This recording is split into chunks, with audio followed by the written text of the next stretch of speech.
আমি প্রয়োজন মনে করি শবে বরাতের উপর খুব সংক্ষেপে দুই চারটা কথা আরজ করার। যেহেতু শবে বরাত নিয়া আমাদের দেশে বাড়াবাড়িও আছে, ছাড়াছাড়িও আছে। বাড়াবাড়ি কি? একদল শবে বরাতের বিষয়ে এমন এমন কথা বলে যার সাথে দ্বীন ইসলামের, রাসূল এবং সাহাবাদের, পরবর্তী উম্মার আমলের কোনো সম্পর্ক নাই। যেমন শবে বরাতে এত রাকাত নামাজ পড়তে হবে, এত এত সূরা দিয়া পড়তে হবে, এবং প্রত্যেক রাকাতে ওই সূরা এত এতবার পড়তে হবে। এই যে পদ্ধতির বিশেষ এক নামাজ, এটা হলো শবে বরাতের নামে বাড়াবাড়ি।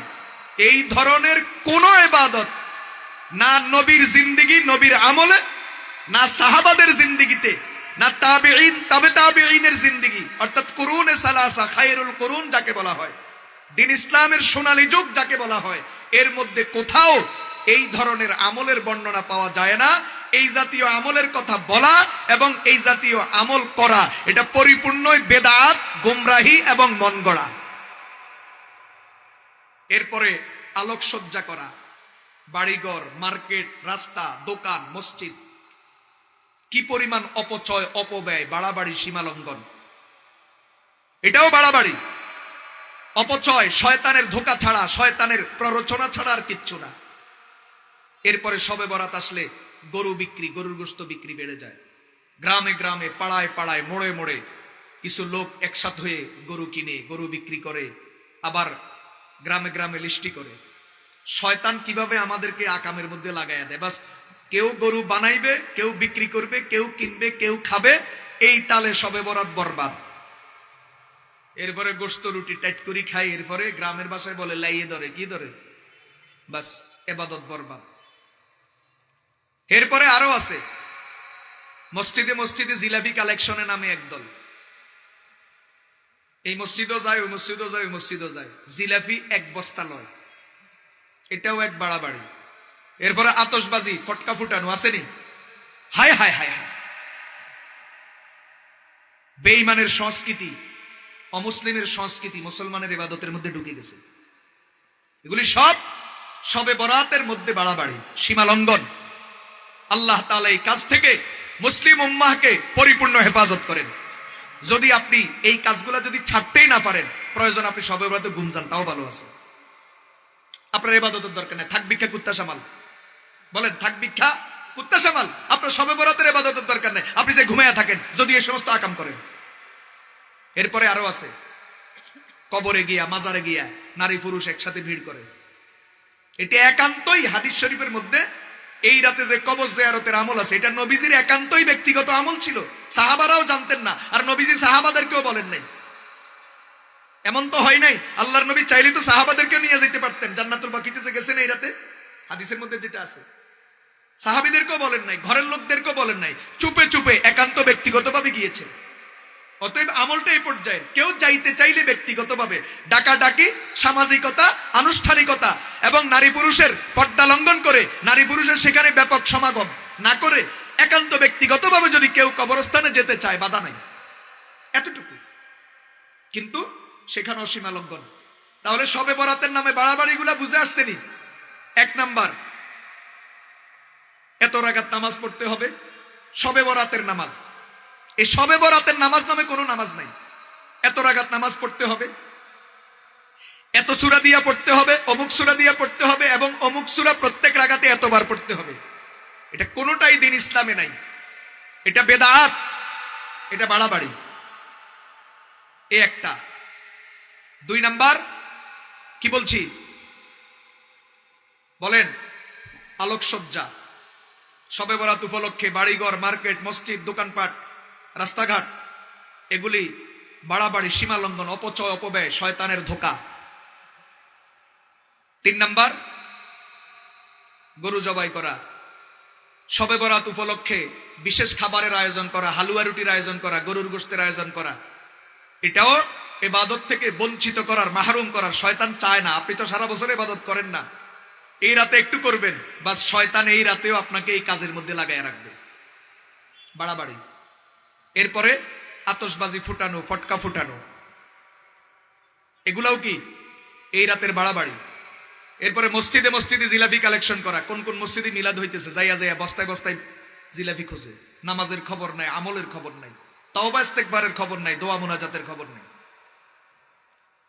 এরপরে আরেকটা কি বলছি বলেন, আরেকটা কি বলছিলাম? হ্যাঁ, মাজার জিয়ারত, কবর জিয়ারত দলবদ্ধভাবে নারী পুরুষ দলবদ্ধভাবে। এখন আসেন শবে বরাত নিয়ে ছাড়াছাড়ি, একদল করে ছাড়াছাড়ি। ছাড়াছাড়ি কি? শবে বরাত বলতে কিচ্ছু নেই। নাউজুবিল্লাহ বলেন। শবে বরাত বলতে কিচ্ছু নেই, শবে বরাতকে অস্বীকার করা এটাও এক গোমরাহি। হযরত মুআজ ইবনে জাবাল রাদিয়াল্লাহু তাআলা আনহু সূত্রে বর্ণিত হাদিস, ক্বালান নবী সাল্লাল্লাহু আলাইহি ওয়াসাল্লাম, ইন্নাল্লাহা তাআলা লা ইয়াত্তালিউ লাইলাতান নিসফি মিন শাবান ইলা খালকিহি ফায়াগফিরু লিজামি'i খালকিহি ইল্লা লিমুশরিকিন আও মুশাহিন। আল্লাহর নবী সাল্লাল্লাহু আলাইহি ওয়াসাল্লাম বলেন, আল্লাহ তাআলা শাবান মাসের মধ্যরাতে, লাইলাতুন নিসফি মিন শাবান, শাবান মাসের মধ্যরাত অর্থাৎ 15তম রজনীতে তার মাখলুকের প্রতি, মানুষের প্রতি বিশেষ রহমতের নজর করেন এবং সব মানুষকে মাফ করে দেন, দুই শ্রেণীর মানুষ ছাড়া। এক নাম্বার যারা মুশরিক, দুই নাম্বার যারা বিদ্বেষ পোষণকারী। এই দুই শ্রেণীর মানুষ ছাড়া আল্লাহ তাআলা সব মানুষকে মাফ করে দেন। এই হাদিস বিশুদ্ধ হাদিস। এবং কি আমাদের দেশে যারা শবে বরাত নিয়ে ছাড়াছাড়িতে লিপ্ত, যারা শবে বরাতকে অস্বীকার করেন, তাদের গুরু নাসিরউদ্দিন আলবানী রহমতুল্লাহ আলাই, তিনিও শবে বরাত ব্যাপারে এই হাদিসকে সহিহ বলেছেন। যারা কথায় কথায় আল্লামা আলবানীর কথা বলেন, কিন্তু শবে বরাতের ব্যাপারে তারা আলবানীকে মানেন না, এই হাদিস সহিহ। কথা বুঝে আসছেনি? আচ্ছা, এই তো হলো একদল যারা বলে শবে বরাত বলতে কিচ্ছু নাই। যখন আমরা তাদেরকে হাদিস পেশ করি, ভাই শবে বরাতের হাদিস তো সহিহ, তখন তারা জবাব দেয়, আচ্ছা শবে বরাত আছে, তবে শবে বরাতে কোনো আমল নাই। কি কয়? শবে বরাত আছে, শবে বরাতে তবে কি নেই? শবে বরাত আছে, তাহলে শবে বরাতটা কিসের জন্য যদি আমল না থাকে? এটাও বেহুদা কথা, মিথ্যা কথা। ইবনে মাজার বর্ণনা, হযরত আলী রাদিয়াল্লাহু তাআলা আনহু থেকে, ক্বালান নবী সাল্লাল্লাহু আলাইহি ওয়াসাল্লাম, ইযা কানাত লাইলাতুন নিসফি মিন শাবান, যখন শাবান মাসের মধ্য রজনী আসবে, ফাকুমু লাইলাহা ওয়াসুমু ইয়াওমাহা, তোমরা রাত্রের বেলায় জাগরণ থাকবে, ইবাদত করবা, দিনের বেলায় রোজা রাখবা। ফাইন্নাল্লাহা ইয়ানজিলু ফিহা লিগুরুবিশ শামসি ইলা সামাঈদ দুনিয়া, কেননা আল্লাহ তাআলা এই রজনীতে দুনিয়ার আসমানের প্রতি, দুনিয়াবাসীর প্রতি বিশেষভাবে মনোনিবেশ করেন। ফায়াকুলু আলা মিন মুস্তাগফিরিন ফাআগফির লাহু, আসনি কেউ ক্ষমা প্রার্থী, আমি ক্ষমা করে দেব।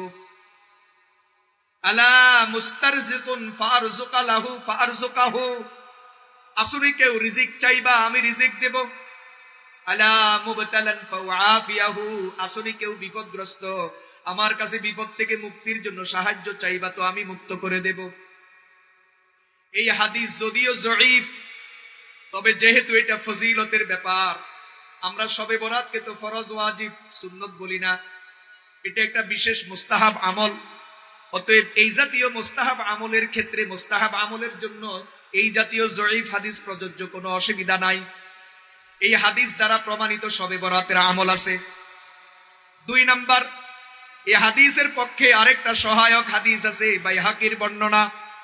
আম্মাজান হযরত আয়েশা সিদ্দিকা রাদিয়াল্লাহু তাআলা আনহা রিওয়ায়াত করেন, আল্লাহর হাবিব সাল্লাল্লাহু আলাইহি ওয়াসাল্লাম ইরশাদ করেছেন, ফায়াগফিরু লিল মুস্তাগফিরিন, ফায়াগফিরু লিল মুস্তাগফিরিন ওয়ায়ারহামুল মুস্তারহিমিন। আল্লাহর নবী বলেন, এই রাতে আল্লাহ তাআলা যারা ক্ষমা প্রার্থী, যারা আল্লাহর কাছে ক্ষমা চায়, আল্লাহ তাদেরকে ক্ষমা করে দেন। যারা একে অপরের প্রতি দয়া করে, মাখলুকের প্রতি দয়া করে, আল্লাহ তাআলাও এই রাতে তাদের প্রতি দয়া করেন। এই হাদিস তো সনদের দিক থেকে, যদিও এটা মুরসাল বর্ণনা, তথাপিও এটা সনদের দিক থেকে এটা শক্তিশালী। মুসলমান ভাইয়েরা আমার, তাহলে শবে বরাতের ব্যাপারে সহিহ হাদিস আছে, হাসান হাদিস আছে, জয়ীফ হাদিসও আছে। কিন্তু আমাদের দেশের আহলে হাদিস যারা চরম মিথ্যার আশ্রয় নেয়, ওরা বলে শবে বরাতের সব হাদিস মওযু। ইন্না লিল্লাহি ওয়া ইন্না ইলাইহি রাজিউন, এটা চরম মিথ্যা কথা। হ্যাঁ, শবে বরাত নিয়ে যেই সকল কিছু কাল্পনিক আমল আছে, যেমন এত রাকাত নামাজ পড়তে হবে, এই নিয়মে পড়তে হবে, অমুক সূরা পড়তে হবে, এতবার পড়তে হবে, এই জাতীয় আমলের ক্ষেত্রে যেই হাদিস তারা পেশ করে বেদাতীরা, এটা মওযু কথা ঠিক। কিন্তু মূল শবে বরাত প্রমাণিত এবং শবে বরাতের আমল সহিহ হাদিস দ্বারা প্রমাণিত। যারা ঢালাও ভাবে শবে বরাতকে অস্বীকার করে, এটা হলো ছাড়াছাড়ি, এটাও ফাইজলামি। আর যারা শবে বরাতের মধ্যে মন গড়া আমল সংযোজন করে, এটাও ফাইজলামি, এটাও বেদাত। আল্লাহ আমাদেরকে বাড়াবাড়ি এবং ছাড়াছাড়ি মুক্ত থেকে সুন্নত সম্মত সুন্নাত তরিকায় আমল করার তৌফিক দান করুন। সবাই বলেন আমিন।